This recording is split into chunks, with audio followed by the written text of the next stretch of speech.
బీహార్ రాజకీయం ఒక్కసారిగా కీలక మలుపు తిరిగింది. అవినీతి ఆరోపణలు ఎదుర్కొంటున్న ఉప ముఖ్యమంత్రి తేజస్వి యాదవ్ పదవి నుంచి తప్పుకునేందుకు ససేమిరా అనగా ముఖ్యమంత్రి నితీష్ కుమార్ అనూహ్యంగా తన పదవికి రాజీనామా చేసి రాత్రికి రాత్రే పాత మిత్రపక్షమైన భాజపాతో జట్టు కట్టారు. ఆర్జేడీ కాంగ్రెస్ తో ఏర్పాటు చేసిన మహాకూటమితో తెగదెంపులు చేసుకుని భాజపాతో కలిసి ప్రభుత్వ ఏర్పాటుకు సిద్దమయ్యారు. ఇవాళ ముఖ్యమంత్రిగా నితీష్ కుమార్, ఉప ముఖ్యమంత్రిగా భాజపా నేత సుశీల్ కుమార్ మోదీ ప్రమాణం చేయనున్నారు.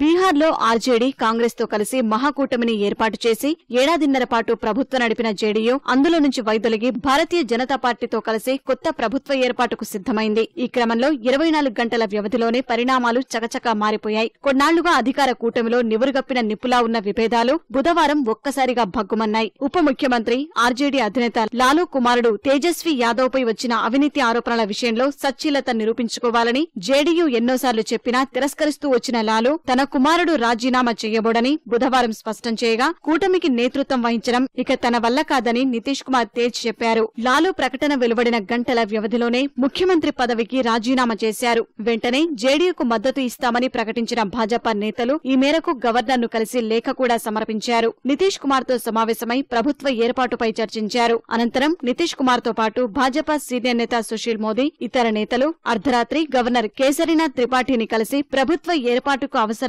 సంఖ్యాబలముందని నివేదించారు.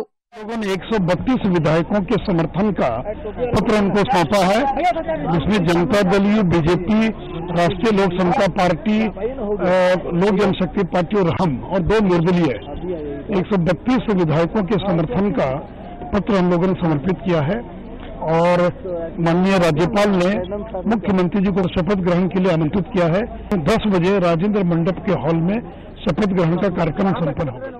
243 స్థానాలున్న బీహార్ శాసనసభకు 2015లో జరిగిన ఎన్నికల్లో ఆర్జేడీ 80, జేడీయూ 71, కాంగ్రెస్ 27 స్థానాలు సాధించి మహాకూటమిగా నితీష్ నేతృత్వంలో ప్రభుత్వాన్ని ఏర్పాటు చేశాయి. తాజాగా ఆ కూటమి నుంచి జేడీయూ వైదొలగగా 53 మంది సభ్యుల బలమున్న భాజపా నితీష్ కుమార్ కు అభయహస్తం అందించింది. 2013లో నరేంద్ర మోదీ ప్రధాని అభ్యర్థిత్వాన్ని వ్యతిరేకిస్తూ జేడీయూ ఎన్డీఏ కూటమి నుంచి వైదొలగడం వల్ల సంకీర్ణ సర్కారుకు దూరమైన భాజపా 4 ఏళ్ల తర్వాత తిరిగి అధికారం చేజిక్కించుకుంది.